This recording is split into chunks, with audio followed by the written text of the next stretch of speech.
Hello and welcome to episode number 29 of the Cheesesteaks and Controllers podcast, presented by Fox PHL The Gambler, 102.5 FM, 1480 AM, iHeart Radio. I am Esports and Gaming Insider Jason Fanelli, and I'm a little melancholy tonight. As you know, I'm a wrestling fan, as I made clear back on episode number 3, when I did a tribute to The Undertaker's career ending. I've been a wrestling fan my entire life, and tonight, All Elite Wrestling, AEW, WWE's top competitor, just did a tribute show to John Huber, a.k.a. Brody Lee, a.k.a. Luke Harper, who suddenly passed away over the weekend at the age of 41. I was a big fan of his in WWE, and unfortunately I didn't really watch much of him in AEW. It kind of fell off on AEW for a time. But the tribute show that they did tonight was one of the classiest nights of wrestling I've ever watched. From the matches to letting his 11-year-old son pick the teams in the final match, to the video package they showed at the very end with all of Mr. Huber's friends from WWE and AEW. Just a classy show. And if you're a wrestling fan, or you ever were a wrestling fan, I highly recommend looking up some clips of the night.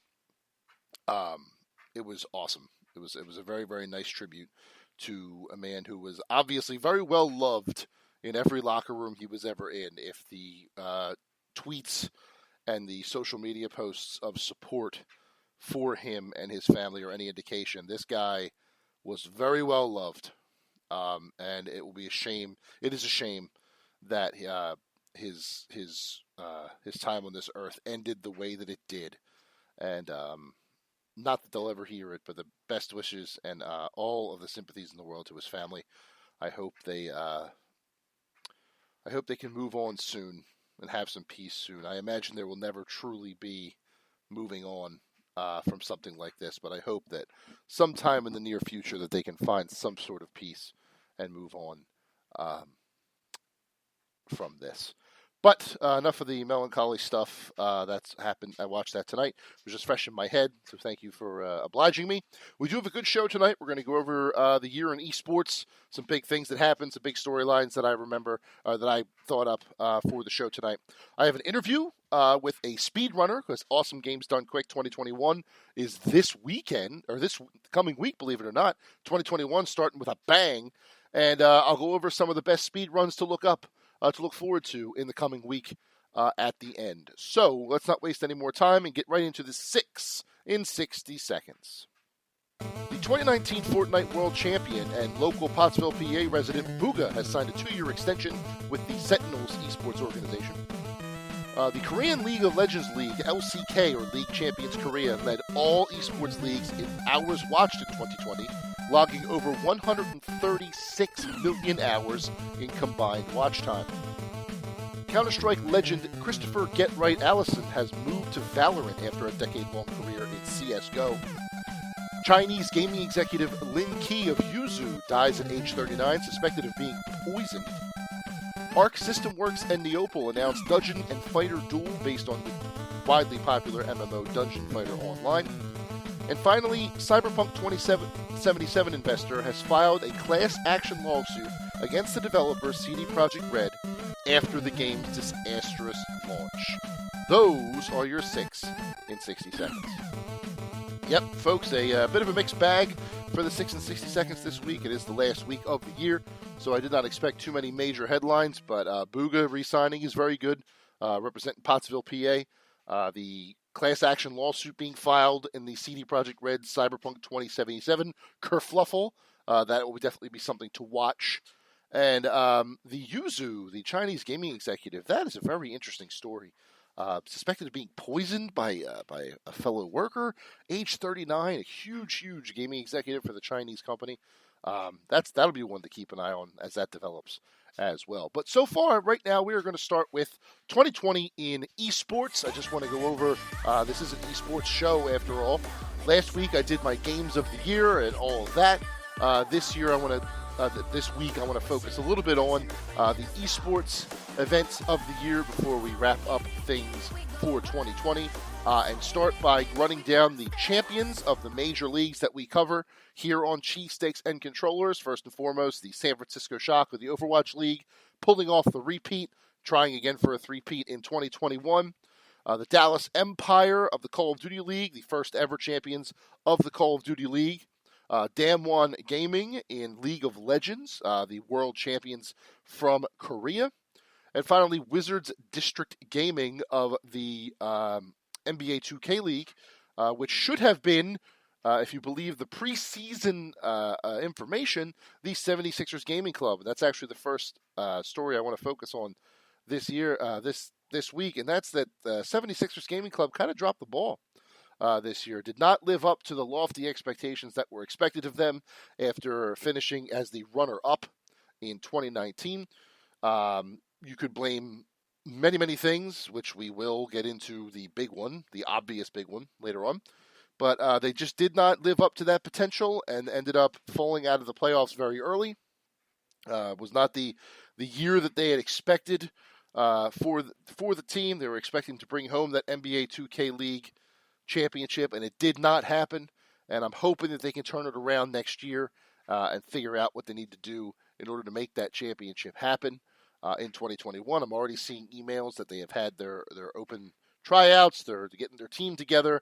The league should be starting in January, February. Very excited to see what they can do, but hopefully it is not repeat what they did this past season, and they can get back to the glory of 2019. The next two big stories, in my mind, involves the fighting game community. The first one is the more serious of the two, and that is the massive Me Too style movement that they saw in July and June, right when the fighting game season was about to heat up in the online sector. A lot of people in a lot of different games were named as groomers or abusers of some kind, whether it be emotional or something worse. Not that emotional isn't bad, but I mean like physical, emotional or physical.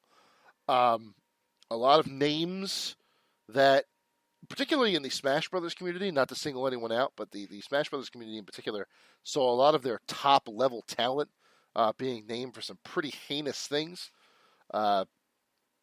And I imagine that the fighting game landscape, when it finally comes back, when we're finally able to have live events again, and we're finally able to see these people in person, may be very different, just for all of the names that were named. The one that sticks out to me, that will definitely see some sort of difference, is Joey Cuellar, the founder or the head, one of the heads of EVO Evolution Championship Series, one of the largest fighting game communities, fighting game tournaments in the world.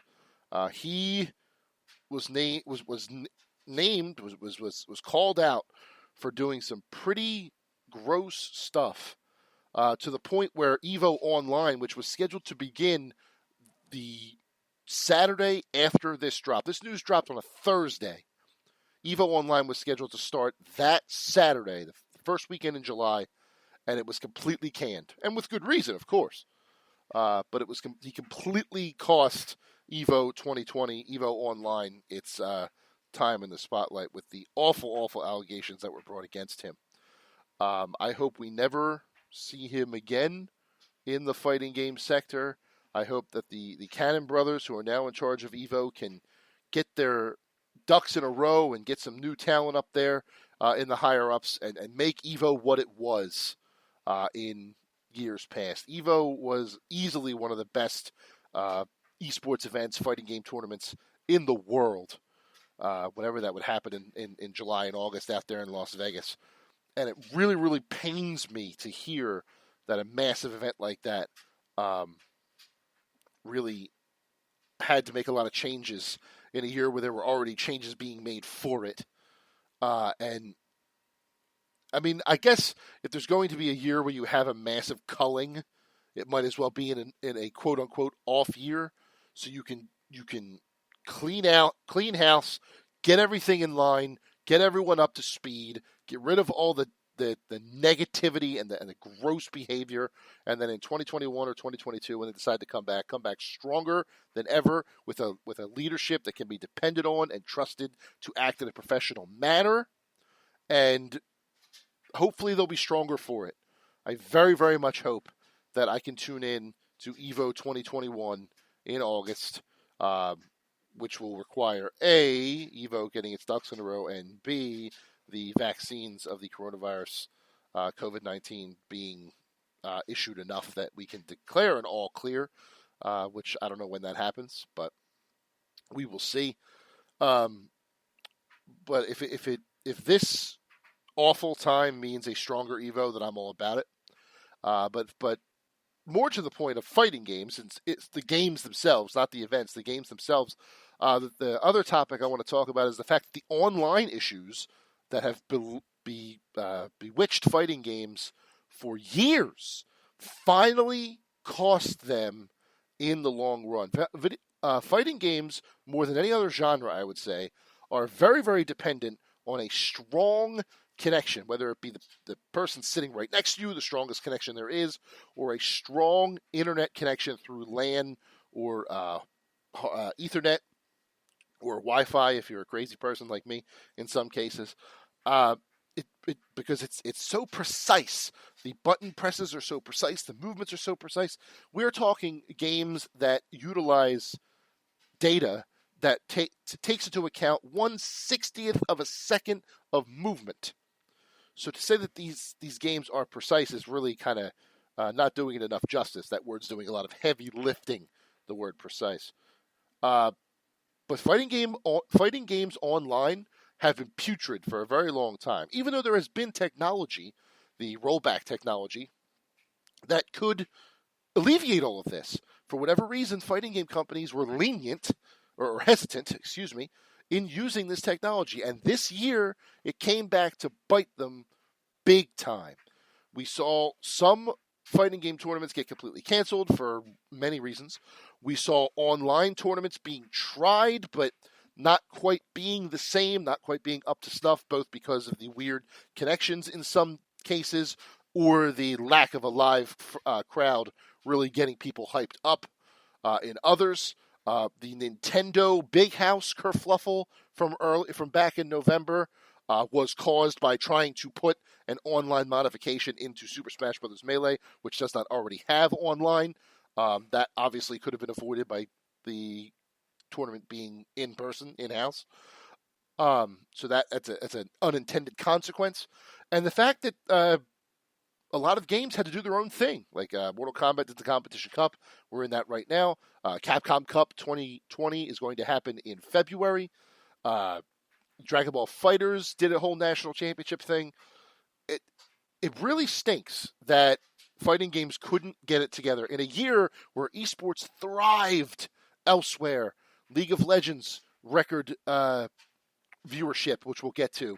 Overwatch League, Call of Duty League, all of these leagues. NBA 2K League was on ESPN2. This was the year for esports to come into its own. And I still hold the belief that fighting games are the future of esports, but that's a whole other conversation. And they dropped the ball. The genre as a whole dropped the ball because of their shoddy online that the developers did not put the focus on that they should have, and it came back to bite them. And I hope that this will never happen again in the history of fighting games. And every fighting game from now on will have better online. As it is, some companies are adding better online to their older games. One of the Guilty Gears, Accent Core Plus, I believe is the full name, you can buy on Steam, and then you can elect to be in their rollback beta, and you can play rollback netcode online in this old Guilty Gear game, and it works like a dream. So I'm hoping that Arc System Works for Guilty Gear and other companies start to really think about the online infrastructure of their games, their fighting games, because in order to compete, they're going to need it. They're going to need strong online in order to stay relevant, because I don't want to have to sit through a choppy mess of a Street Fighter match when I can play online games that get it right out of the fighting game genre. I would prefer to be playing fighting games, but if it doesn't work online, I'm not going to play it. So hopefully they can get their things, their stuff together in that regard. But moving on from fighting games, enough about that. I do want to give props to the first ever Call of Duty League season. They were planning on having home series all throughout their league, mostly in America, some in Canada, 1 or 2 in London, and then the pandemic, which will be the thread throughout all of this, hit, and they were forced to audible. And I believe they did a very good job of utilizing their online infrastructure to have decent online-based tournaments and get through the entirety of the first year of the league. There were some hiccups, particularly if you're a Seattle Surge fan. There were some in-season outbursts by a couple of players about the online problems, and those were either swept under the rug or they were dealt with privately. We didn't really get a resolution to any of those that I can think of. This year, they're doing something a little bit different. They're going back to group stages, so there will be 5. There's still 12 teams. There will be 5 group stages where players will go to different home series. Each group stage will have a tournament at the end, and then whoever has the most points after all of those will be the top 8 in the playoffs. 4 teams going home, 8 teams staying in. We'll see what happens. If this is a year where it's the opposite of last year, where it starts online and then goes live, that would be great. If it has to go full online for the 2021 season, that makes sense too. But I am looking to see what COD League can do in 2021. And its second season, its first season, if you ask me, going off fairly well considering the circumstances. The next topic is one that really shouldn't surprise you.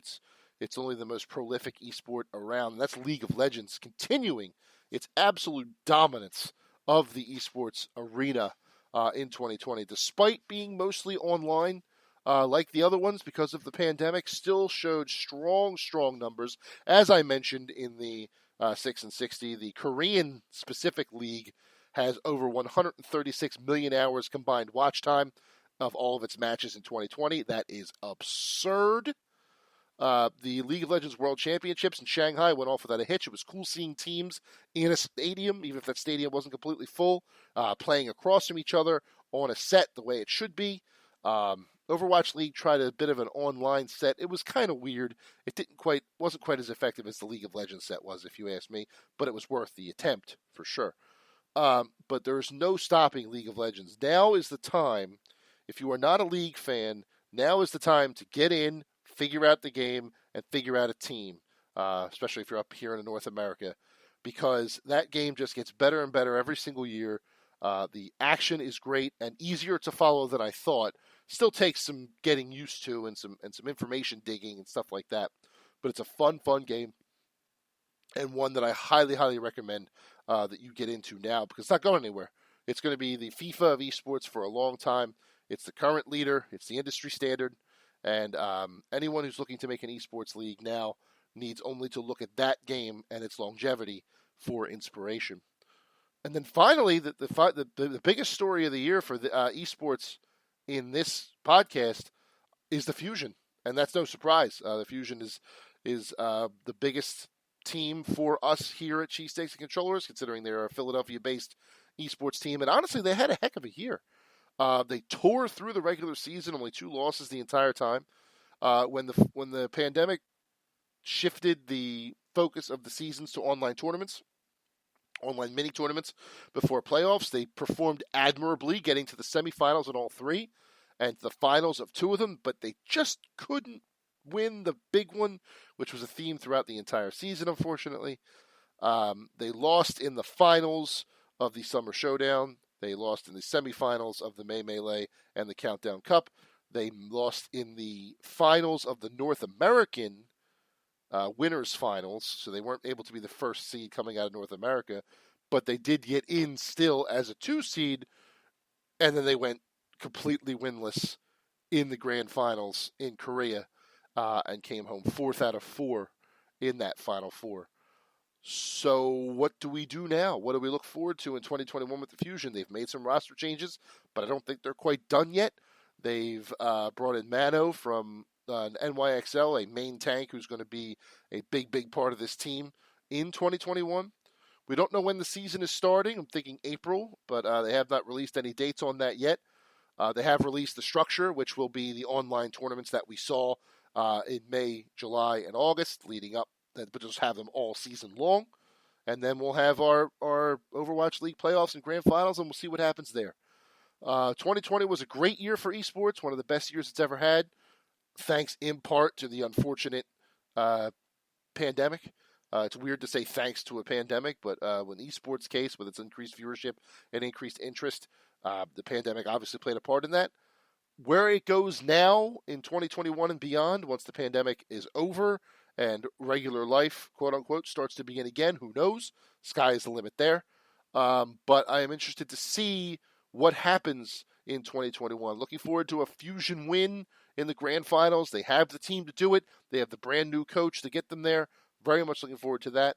I am looking forward to the return of online competitive fighting games because they are the best competitive video gaming that there is, and I will take that to the grave.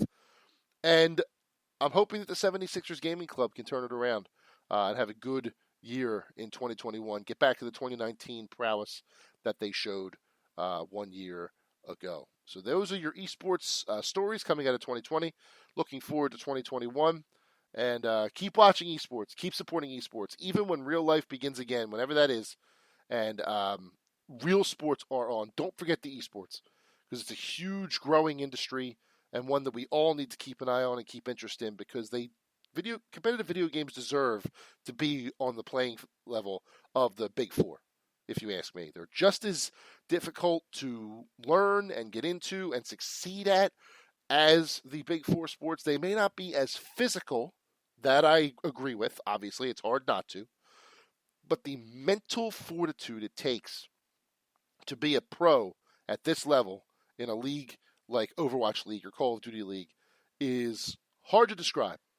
So I would hope that you would keep keep watching and keep being interested in esports once life gets back to quote-unquote normal because the industry is only growing.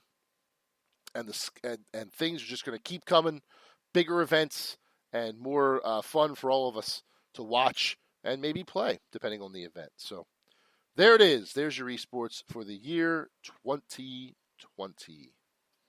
So there it is. That is the recap of all things esports in the year 2020. Fusion had a great run but fell short. The fighting game community, who knows what they're going to look like when things can start going back to normal.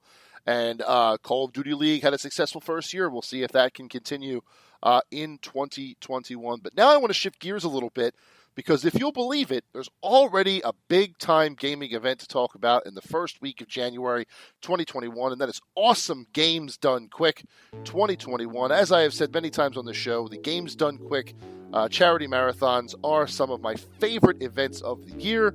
Just people tearing through some of the games that I grew up with and some of the games I'm playing now and raising a ton of money for a bunch of great charities. And I am honored today, for the first time in the history of our little podcast here, to be talking to an actual runner, someone who will be speedrunning a game next week during Awesome Games Done Quick. And admittedly, it was an easy interview to get because he also happens to be one of my best friends, and I'm really excited about this. Ladies and gentlemen, this is Karl Germanovich. Karl, how are you? I'm doing very well. Thank you so much for the kind words. It's an honor to be here talking with you. I appreciate that. Now, you are running Night in the Woods Demon Tower. When I say Night in the Woods, people go, wait, you can't speedrun that game. And then I say Demon Tower, and I get either, oh, okay, now it makes sense, or a puzzled look. So can you give us a little bit of insight into what you're actually running? Sure thing. I'd be happy to. I do also want to say that there are, looks like 14 people on the Night in the Woods leaderboard that actually run the game Night in the Woods itself. And for those who aren't familiar with it, it's a game where you play as like she's a college dropout who moves back to her hometown and is just kind of adjusting to life, in that kind of situation. And it's more of like a story-based game. It's slight platforming elements, some kind of puzzle elements and stuff, but it's not really a game that you would think of like, oh, people will speedrun this. But of course, people speedrun every game, so there's like, I think the world record in that is like just under 2 hours, which is crazy. Wow. The run that I'm doing is actually, there's a mini game within Night in the Woods where the character that you play as has her computer fixed by a friend, and after he fixes it, he also installs a game that they used to play called Demon Tower. That's like a mini dungeon crawler / roguelite kind of game. There's like 10 levels in it. There's like something like 8 bosses in the run, and it's a super fun mini game. When I was playing through Night in the Woods, my girlfriend Sarah actually got me into the game, and it's one of her favorites. So she was watching me play along, and then I got to Demon Tower and started playing it, and she was like, oh my god, this is just like watching you play Dark Souls. Like, I want to watch you play the story, like all you're doing is playing this Demon Tower game. But, so you mentioned Dark Souls. That's actually where you started running, right? You started. That is correct. You sharpened your speedrunning skills in Dark Souls, which is quite a feat in and of itself, the reputation of that game being that even the most casual of runs will make you want to tear your hair out. What was it about Dark Souls that got you into speedrunning in the first... Like, you could have chosen any game to speedrun, and you chose one of the most difficult games ever made. What was it about that game that made you think, maybe I can do this? That's a really good question. I think just in general, like my amount of love for Dark Souls 1. Okay. When I first played it, it was actually like a friend of mine told me about it, and I had never heard of it. I kind of got like a very late start to playing Dark Souls. I think Dark Souls 3 was already out at the point that I found out about Dark Souls. But a friend of mine pitched it to me by saying like, oh yeah, you should really play this game. It's really fun. It's kind of like an old school Nintendo game on Xbox 360 where they just drop you in a world. You have no idea what's going on. You just kind of run through, everything is trying to kill you, and it's really difficult. And I was like, well, I love old Nintendo games. That sounds like a fun game to me. So I think I put like 150 hours into my first playthrough of Dark Souls. Wow. I was extremely, extremely bad at it. I was kind of just going through like as slowly as possible and trying to like absorb as much of the story as I could. And I just absolutely loved it. From there, I moved on to, I think, playing Bloodborne and Demon's Souls after that, and just really kind of started falling in love with the series. And it kind of became a game series that, like, if I couldn't really, like, if there was nothing else I was really doing on a certain day, or I wasn't feeling in the mood starting a new TV show, or was just trying to kill some time, I would just go into these games and play it, like either a challenge run or just like continuing playthroughs of like the other games in the series that I was playing. So okay. I was kind of already in the mode of playing Dark Souls a whole lot, and when Dark Souls Remastered came out, I played through again, and from there I just kind of fell into watching some Dark Souls speedruns on Twitch, and there's some really amazing people who were running the game that I like sort of started becoming friends with, and I was like, you know what, I'm gonna start trying to speedrun this. And then all of a sudden you're here. So I'm wondering, when your first couple of runs, like, were there some tricks or were there some things that you were trying to do where you were finding like almost insurmountable obstacles? I can't imagine that speedrunning in the very beginning is a very rewarding process, and what I mean by that is it's tough enough to play these games as you're supposed to. I would imagine that it's on another level entirely to try and get these crazy glitches or tricks or setups correct so that you can get those high times. How many hours of practice would you say that you have done in either a Dark Souls run or even a Demon Tower run leading up to your run next week, just to try and get every little trick you can good for those people who'll be watching? So that's a very good question because with a lot of speedruns, especially like the categories that I've done in the games that I've done, there's varying levels of glitches that you can perform. Like there's some that are pretty easy and pretty like you don't really have to think about them too much, and when you learn them, it actually makes it kind of easier than a casual playthrough. And then there's others where that is like absolutely not the case. Like in Dark Souls, one of the older strats, which recently was kind of made obsolete, but it was a wrong warp where you get to the end of the game like really quickly, and you do that by using an online item while you're offline and like just doing a frame perfect input to trick the game into thinking that you're using this item that you're not supposed to be able to use while actually using another item. So it's like a frame perfect input that you have to, it's like a really crazy setup. You have to be like falling, and on the frame that your feet hit the ground, you have to hit the button to like use an item after already trying to use the online item. And it's like, it's crazy. Like when you see speedrunners do it, you're like, oh, that was weird, but they get it like first try or whatever. That was probably my first big roadblock in Dark Souls, because I started with the remaster, which runs at 60 frames per second. So that's 1/60th of a second that you have to get this frame input. As if the game wasn't hard enough. Now we're trying to get things right in 1/60th of a second. That is, holy crap. How long did it take you think, to actually get it to a point where you're comfortable with it? So when I first started practicing, I was kind of still keeping to myself. Like I didn't really talk too much to people in the Dark Souls community. I was kind of just, practicing on my own. And I started practicing it on Nintendo Switch because that way I was like, okay, well, if my girlfriend and I are just sitting on the couch, I can just sit there with my Switch and practice these, kind of monotonous things over and over and over again. That's definitely not a way I recommend anyone else ever try to practice it, because if you have it on PC, there's tools where you can like immediately quit out of the game if something goes wrong, and then reload like an older save file, so you don't have to like run back to the area that you were in. But I guess I'm just like kind of a glutton for punishment when I started.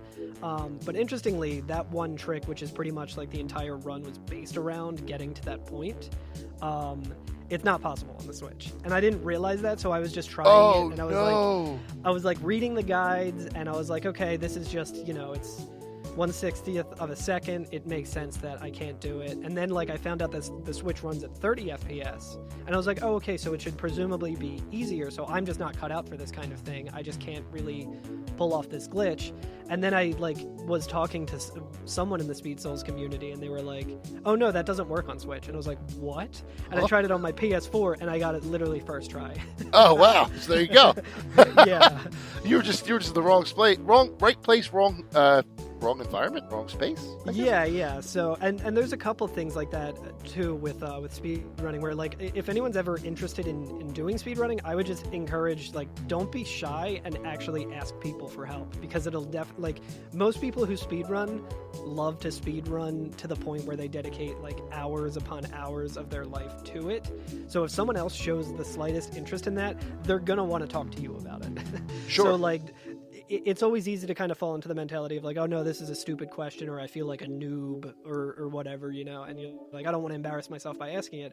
But if you ask anyone in the speedrun community a question about it, they'd be happy to answer it. So if I asked right off the bat when I was having trouble with it, I would have saved myself a lot of time, but It sounds like you would have saved a lot of wasted time on the Switch trying to pull off a glitch that wasn't there. It's weird to me that the glitch is only can sometimes be console specific, right? Is it just the way that it's emulated over, or is it the fact that it's dropped with 30 frames per second rate? What's causing that glitch to go away? So that's a whole like can of worms that I could get extremely nerdy and extremely technical about, but I'll spare everyone about that. But basically, Dark Souls was a game that was developed originally for console. It was then ported to PC, and then it was remastered again, like for console and I think for PC simultaneously. So just kind of through the transfers of all of those different things like being built on top of one another, it's led to just some things like oversights by the developers, like a lot of the glitches in Dark Souls Remastered, or even like the original Dark Souls Prepare to Die edition. kind of can be possible because you can use a mouse as well as your controller. I see. So you can kind of switch menus to like buy items for like less than they're actually like worth, and you can like duplicate your experience points and stuff like that in the game just by clicking the mouse at the same time as putting an input on your controller, because that was something that the developers didn't like ever foresee happening when they were developing this just for console. Right. Okay. Yeah, that makes sense. So a lot of these glitches are taking advantage of the fact that it's in multiple environments. Yeah. Interesting. Okay, yeah. And I have to say, real quick, it's the perfect time for your voice to break a little bit when you were saying, I could get super nerdy, but I'll spare you, and I'll explain it like this. Yeah, just sound like the greasy teenager from The Simpsons. That's right. I don't think he's coming back. That was the first. I was gonna say that exact quote. Just, Mr. Nimoy, we still have 15 minutes left.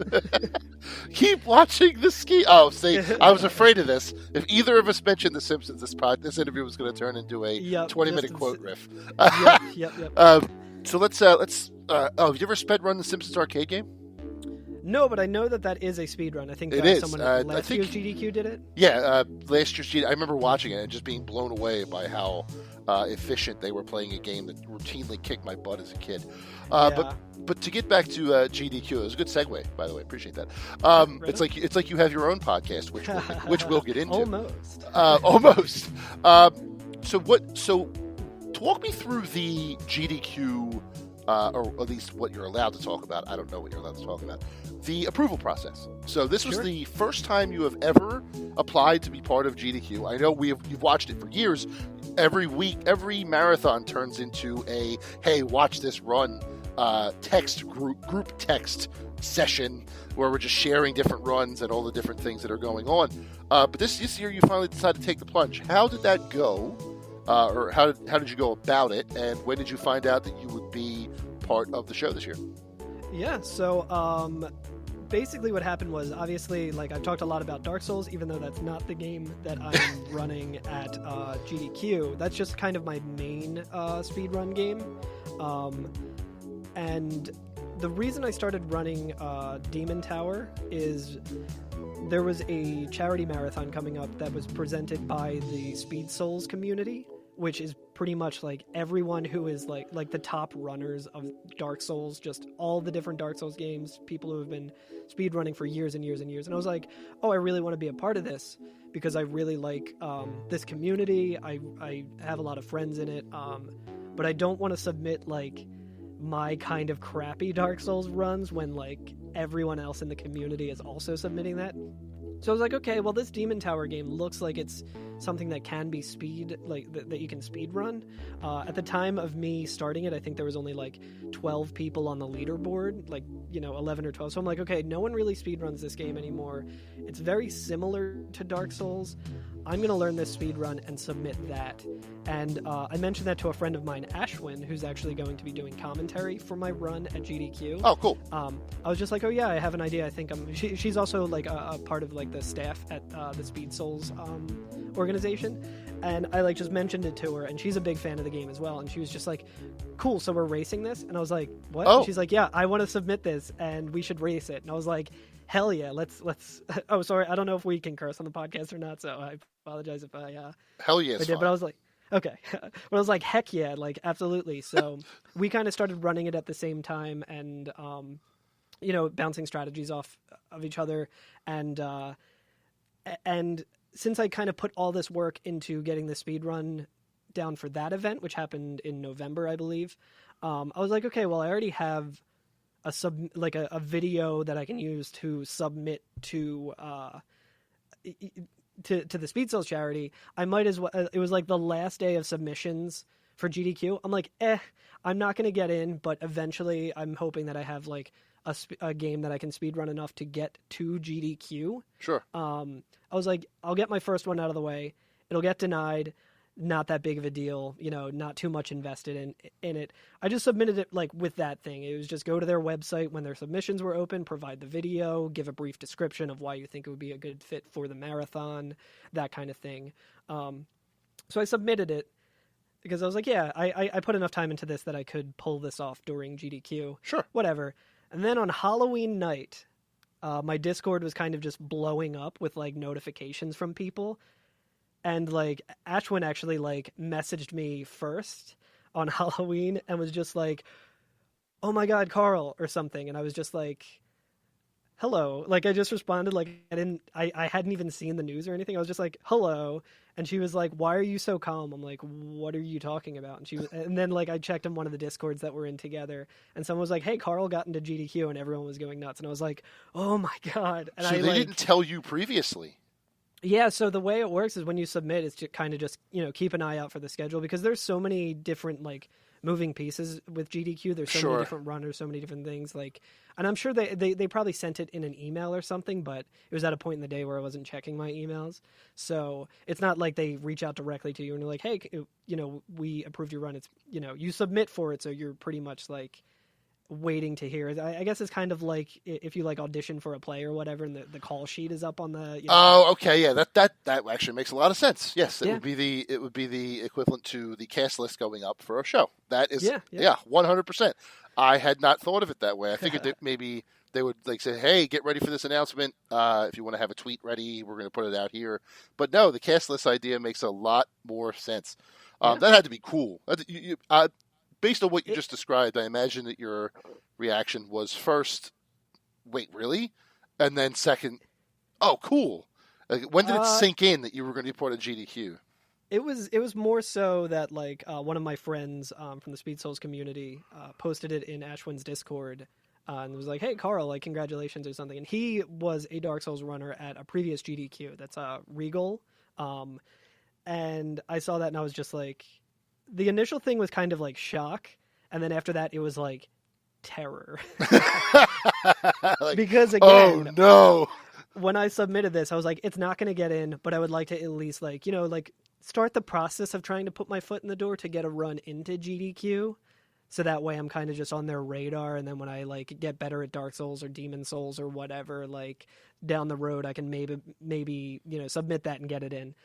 And instead it was just like, oh no, like I'm doing this and I'm going to be in front of thousands of people running this game that like no one really knows too much about and isn't really widely no one's really speed running it. And I was just like, oh my God, like, but after that subsided, it kind of just became like real excitement and just like, it's kind of hard to put into words. Like, it's such a kind of surreal thing. Yeah, man. I would, if I had to guess why they would accept your submission, even though you weren't expecting it, I think it might have something to do with what you just mentioned, the fact that it's not really well known. Night in the Woods has had its fair share of critical acclaim, but the game within a game is where I think people are going to be like, whoa, this is really cool. So if I had to guess why they picked you, it would be A, it's a brand new runner with a brand new game that people might not even know exists as part of a bigger game, and there's a lot of it has one of those like one of those runs where you don't know what to expect going in, but you're blown away at the end of it. Hopefully, that's what I'm thinking. Yeah, hopefully. No, that's a spoiler. If I play my cards right, yeah. If you play you're gonna world record at GDQ, and everyone's there's actually kind of a possibility of that. What, Karl, don't give everything away. No, that's awesome. I highly doubt it. A lot of like the most optimal strats I probably won't really go for just for, the safety of the marathon. Like luckily, even if you die in the game, it doesn't lose too much time. Like world record right now is 9 minutes and 33 seconds. Okay. I am currently in third place with a 10-minute and 11-second run. So that's like 40 some seconds you'd have to shave off. Yeah, like I can definitely get world record, but it's like the kind of thing where it's like you're resetting a lot. Like within the first couple of levels, you're usually just like, oh, well, this isn't going to world record, so I have to reset. And I'm going to be taking it way more slow, and I'm going to be trying to explain things and think of when is a good time for donations. I'm also kind of hoping that there's going to be a lot of deaths in it, just so that way there's more time for like donation readings and stuff. Sure. It's a very fast speed run. What's your par? It is 22 minutes, which at the time, when we submitted it for the Speed Souls charity marathon, we had it at 30 minutes, and I was like, that's like very generous, but it was like the first time that I'm aware of that it was run at an event like this. So I was like, who knows? It's going to be a race. We're going to be, talking back and forth and stuff. Like, it's probably good to have a generous estimate. I think I came in just under 21 minutes, and Ashwin came in at like shortly over 22 minutes. So like, oh, you won. I did. Whoa! I got lucky. Ashwin should have won, but she got a bad thing of RNG at the end on the last boss, which kind of pretty much won the run. That's available on YouTube too if people want to watch it. I was just going to ask, where can we watch that? I would love to see that before you're. I will post that link when I post the podcast tomorrow, or when when the podcast goes up. I'll make sure to include that run as well. You can just bleep out that I won and everything, so that way people are surprised if they win. No, I'm just kidding. Sorry for the spoilers. That's okay. Well, if you're rooting for Karl, you know that you're going to be very happy at the end of it. But so one more quick thing before I let you go. I know that you're a busy boy, getting ready for GDQ. I do want to talk about your podcast, however, because it is a concept that I feel like is brilliant, and every episode I listen to, you guys are hysterical. It is called Every Effin' FF, where you are playing all the Final Fantasy games, and so are you getting to a certain point intentionally stopping and talking about it, or are you just playing at your own leisure, and then the podcast episodes are about certain points? Yeah, so it's basically like a book club style podcast where, okay, we're going to read these chapters this week, then meet together and talk about it. That's kind of how we structure it. My co-host Curtis came up with a schedule of everything because he's played like pretty much. I think he has actually played every single Final Fantasy and like beaten every single Final Fantasy. That's something that I've always wanted to do, but never really had the time or like the drive or like reason to. Like I remember back in the day, I bought a Vita because I was like, oh my god, almost every Final Fantasy game is on there. I want to go through and play the whole series. If I have it on handheld, I'm way more likely to play them all. And I like bought it with that intention, and then I pretty much just played Final Fantasy VII and Final Fantasy VIII, two games that I've beaten multiple times already. That was my problem too. I did the same thing. I downloaded like 1 through 9, and was just like, "Oh, 8's fun," and I've beaten 8 how many times? So far you have done. Your first season was 7, obviously. Your second one was the original Final Fantasy. Now, did you play that NES or was it the PSP remake? So I played it on my Vita, making good use of that investment I made years and years ago. I played it on my Vita. Our producer played the Game Boy Advanced version, which is pretty much just the PSP port, but it also has like an added dungeon, and it kind of changes things around where instead of having like the limited amount of casts on Magic, you also get... I think you have like MP in that one, which is different than the other ones. And then Curtis, who was kind of like the mastermind behind this podcast, he played it on NES because he is a glutton for punishment. Oh, boy. Yeah, and that was pretty much like the joke of that season was just like, oh yeah, and this item's supposed to do this, and it's like really cool because it has like it stacks with this kind of like build or whatever, like like oh, it has ice damage and stuff, and he's like, but since it's on NES, they didn't program it correctly, so it just doesn't work like that. Oh no! To think it was called Final Fantasy because it was Square's Final Fantasy. If this didn't work, we were done. It still has so much wrong with it, but people just loved it. Oh, and that's awesome. And now you are in Final Fantasy X, right? This season That's 3. correct, yeah. I believe your last episode on Christmas Day, you were just at Guado Salam.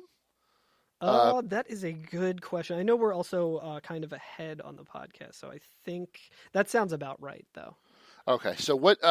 So I guess my question is then, for next week, you'll be talking about wherever you are in Final Fantasy X. But you said that through this podcast, it was going to fulfill your longtime want of playing all the Final Fantasy games.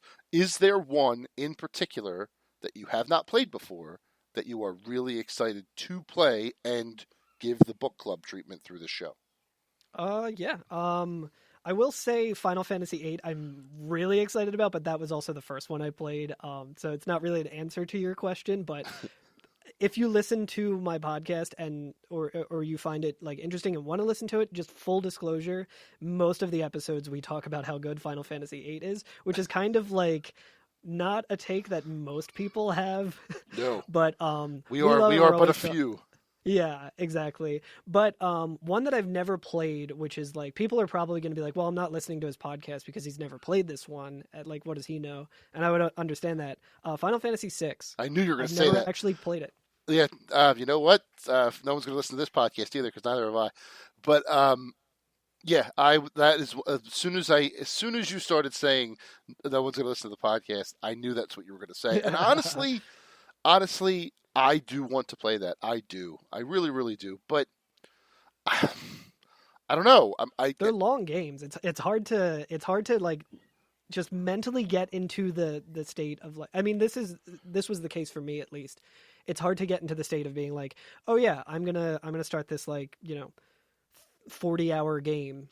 Like, oh, I'm gonna learn a bunch of new characters and a bunch of new mechanics, and I mean, a lot of stuff from Final Fantasy games kind of translate pretty well, yeah. back and forth. But like, when I got the Super Nintendo Classic, FF6 is on there, and I like booted it up one night, and I just kind of watched that beginning cutscene with the amazing song. I watched it over and over and over again. I'm like, I'm gonna play this. I'm gonna start it. And then I just never did. Yeah, I did the same thing. I booted it up. I'm like, all right, one of these days, I'm going to devote a bunch of time and a bunch of nights to this, and I'm going to finally beat this game. And then I picked up Super Mario RPG again. Yep, exactly. Yeah, which could technically be considered a Final Fantasy game. So we've when actually you're out, toyed around with the when you're the out of idea. Final Fantasies, put that on your list. And when it's time for 8, or if you ever do that season, I am volunteering myself to come on and talk shop because those are two of my favorites. But Karl, I will let you go. You have things to do and speedruns to world records. So, so next week it is twitch.tv/official GDQ. Correct? I think it's just twitch.tv/games done quick. Games done quick. Yeah, that's right. Yeah. Games done quick. I think their YouTube channel has official in it or something like that. But yes, yeah, that might be twitch.tv/games done quick. The marathon starts on Sunday the 3rd. Karl's run is Friday. But after this interview, we're going to talk about 10 runs every day, or a run every day that you should be looking forward to. The full schedule is at gamesdonequick.com/schedule, and you can check out if there's any games there that you want to see speedrun. Cheer on Karl. Donate while his speedrun is going on. You'll only have about 20 minutes to do so. And Karl, I'm very, very excited to see it. I am so proud that you finally get to live this dream. And that's it, man. Enjoy it. Have a blast. And we will talk to you again very soon. Karl Germanovich, everybody. Thank you so much. A big thank you to Karl Germanovich for joining me on the episode this week. Very, very much looking forward to his Night in the Woods Demon Tower run next week at Awesome Games Done Quick. Definitely going to be watching as much of that event as I possibly can. It's certainly worth the watch to watch the way that these people tear apart these games. It's fascinating stuff. It really, really is. In fact, let's talk about Awesome Games Done Quick 2021. Let's bring up the schedule of games and when they're going to happen. And I'm going to run down a few of the runs that I am most excited for. I have at least one per day between Sunday and Saturday. And I'm going to run down the ones that I think you should watch and why you should watch them. And that will be our speed run for this evening. A speed run about speed runs. I love when that happens. Let's begin. So, Sunday, we're going to be talking about Diddy Kong Racing. Diddy Kong Racing is a underrated racing game on the Nintendo 64. Mario Kart 64 gets all the love, but Diddy Kong Racing just as good, and definitely one that I recommend that you play if you haven't already. And a speedrunner by the name of Obio, O-B-I-Y-O, is planning on 100%ing the game, getting everything in the game there is to get, 100% completion in 1 hour and 52 minutes. I think it would take me 1 hour and 52 minutes to get through the first zone of that game back in the day. So the fact that this person is going to completely beat the game 100%, completely rinse it of its content in 1 hour and 52 minutes is absolutely crazy. And I am very much looking forward to that, to seeing that run in action. Now, the cool thing is, a lot of these have some weird times. Like Sunday, the 3rd, for this Diddy Kong Racing is 7:50 p.m. That's not so bad.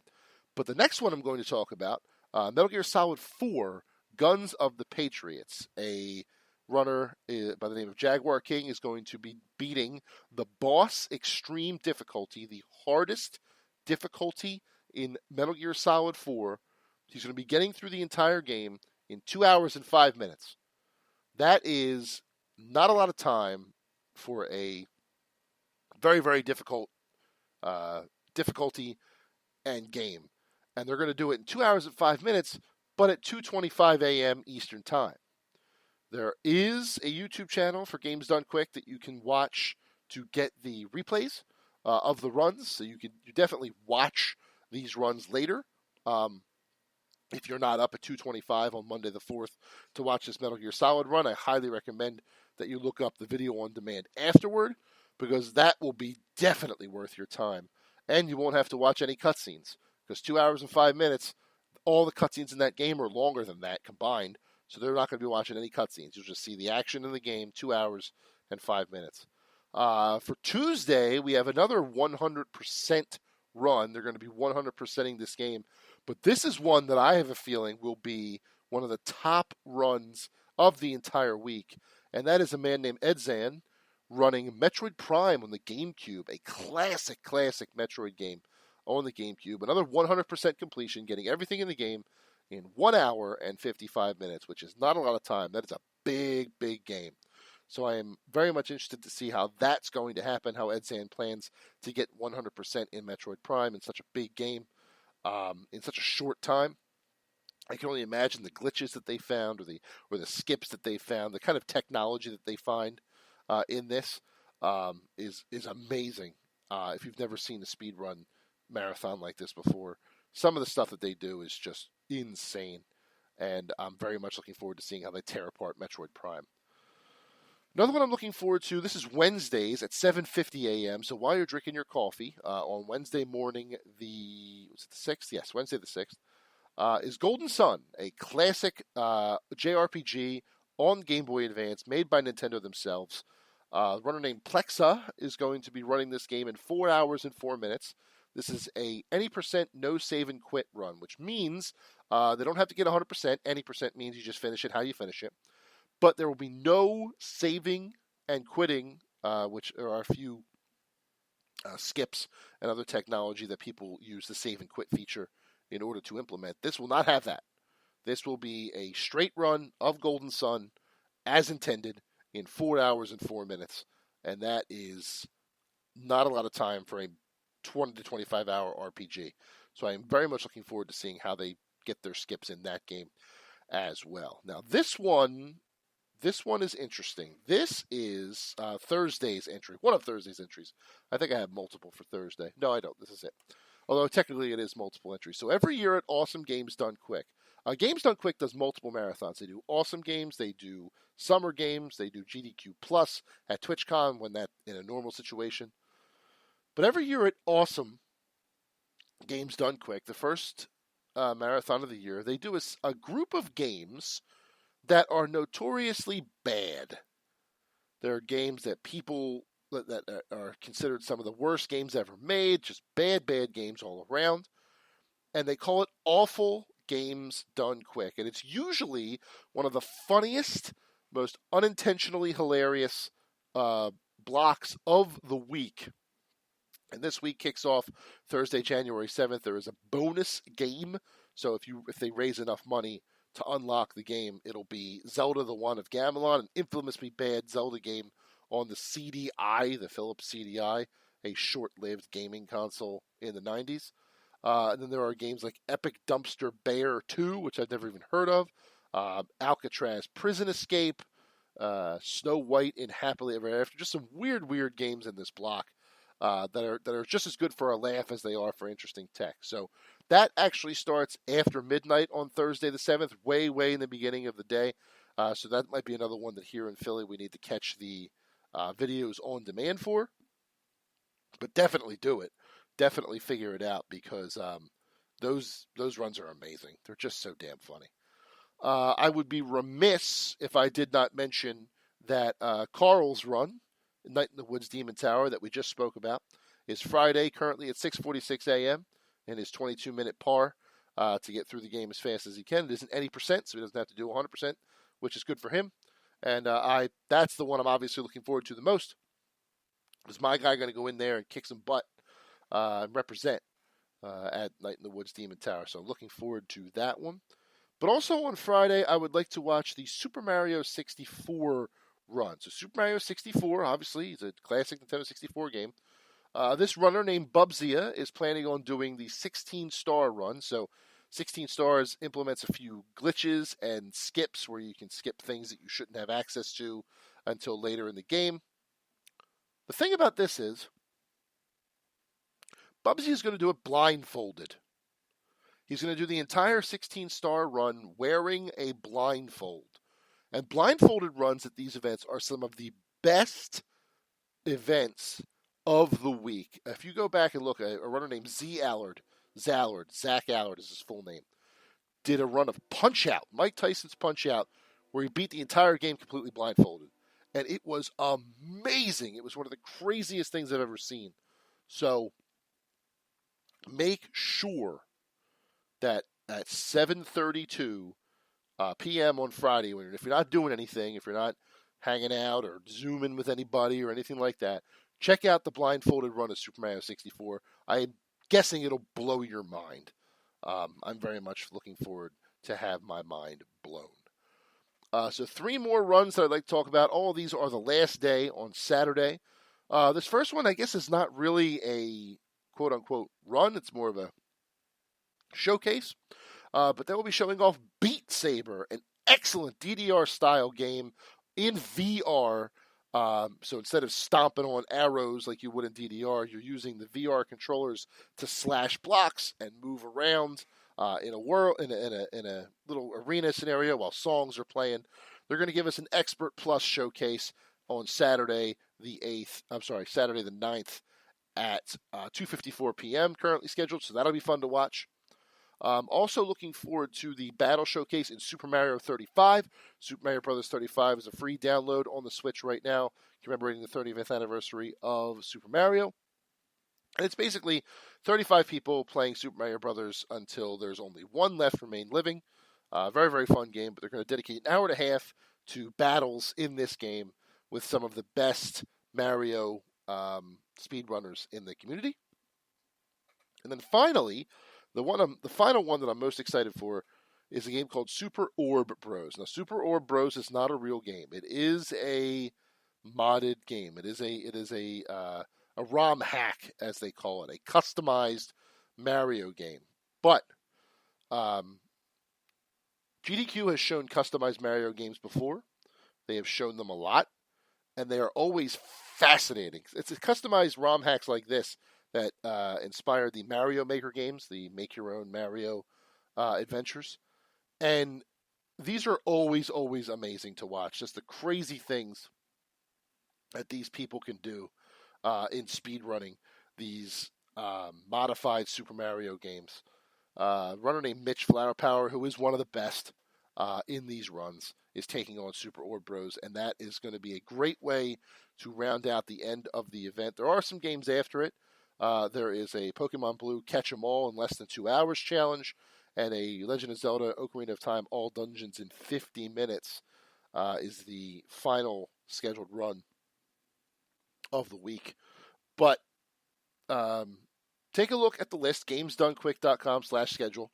See if there's any games that maybe you played as a child or games that you wanted to see run in a speedrunning setting like this that you might be interested in. The new Ori and Will of the Wisps from this past March is already on there. Echo the Dolphin and Tasmania, classic Genesis games, are there.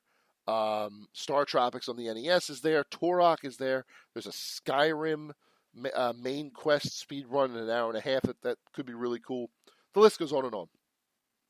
To check them out, see if there's a run that you're looking forward to, and let me know at Big Man Fanelli on Twitter.